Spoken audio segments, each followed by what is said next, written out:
নির্বাচন কমিশন অনেকগুলো ক্ষেত্রেই তারা তাদের কার্যকলাপের মধ্য দিয়ে প্রশ্নবিদ্ধ আচরণ করছে। যে বিষয়গুলো আমরা তুলে ধরেছি তার মধ্যে প্রধান যে বিষয়টি ছিল যে আপনারা জানেন যে পোস্টাল ব্যালটের যে বিষয়টি এটা কিন্তু এখনও পুরোপুরি সমাধান হয়নি।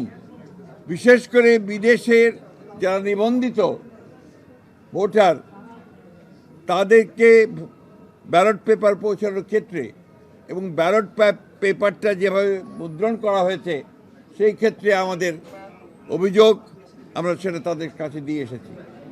আমরা মনে করি যে এই ব্যালট পেপারটি সঠিক নয়, এখানে পক্ষপাতিত্ব করা হয়েছে এবং কোনো একটি দলকে বিশেষভাবে সুবিধা দেওয়ার চেষ্টা করা হয়েছে। আমরা নির্বাচন কমিশনকে এটাকে পরিবর্তনের জন্য আহ্বান জানিয়েছি। এছাড়া আমরা দেশে পোস্টাল ব্যালটের ব্যাপারে অর্থাৎ যারা বিভিন্ন দায়িত্বে থাকবেন নির্বাচনের দিন তারা যে পোস্টাল ব্যালটে ভোট দেবেন আমরা অনুরোধ করেছি এবং আমরা চেয়েছি যে তারা যেন সেটা আমাদের যেটা প্রতীক সেই প্রতীক বিতরণের পরেই যেন দেওয়া হয়, অর্থাৎ সঠিকভাবে একটা পোস্টাল ব্যালট আমরা যেভাবে ভোট দেই সেইভাবে যেন সেই পোস্টাল ব্যালটও ব্যবস্থা করা হয়। এরপরে এনআইডি বিকাশ নম্বর মোবাইল নম্বর সংগ্রহ, জামাতে নির্বাচনী কর্মীরা বাড়ি বাড়ি গিয়ে এনআইডির কপি বিকাশ নম্বর মোবাইল নম্বর সংগ্রহ করছে, যা ব্যক্তিগত গোপনীয়তা ভঙ্গ ক্রিমিনাল অফেন্স। এই বিষয়ে আমরা ইতিপূর্বে আচরণবিধি ভঙ্গের আপত্তি জানিয়েছি। এই বিষয়ে জরুরি পদক্ষেপ গ্রহণ করা বলে আমরা প্রয়োজন বলে আমরা মনে করেছি এবং সেটা তাদের আহ্বান জানিয়েছি। লেভেল প্লেয়িং ফিল্ডে বাংলাদেশ জাতীয় দল বিএনপি আসন্ন জাতীয় সংসদ নির্বাচনে সুষ্ঠু অবাধ অংশগ্রহণমূলক গ্রহণযোগ্য করার জন্য লেভেল প্লেয়িং ফিল্ডে বিশ্বাসী। এই জন্য আমাদের দলের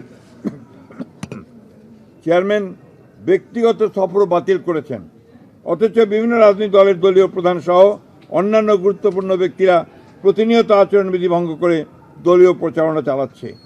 এই বিষয়েও আমরা জরুরি ব্যবস্থা গ্রহণ করার জন্য অনুরোধ জানিয়েছি।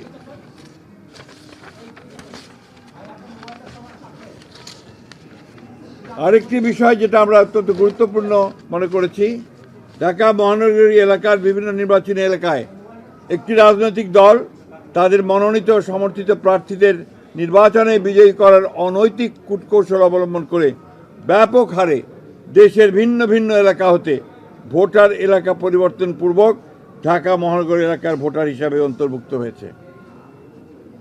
মোট কত সংখ্যক ভোটার কোন কোন এলাকা থেকে ঢাকা মহানগরীর কোন কোন এলাকায় সংসদীয় নির্বাচনী এলাকায় কোন কোন তারিখে এবং কী কারণে স্থানান্তর করা হয়েছে, ঘোষিত কারণসমূহ স্থানান্তরিত ভোটারদের বিস্তারিত বিবরণ জরুরি ভিত্তিতে আমাদেরকে সরবরাহ করার জন্য আমরা অনুরোধ করেছি।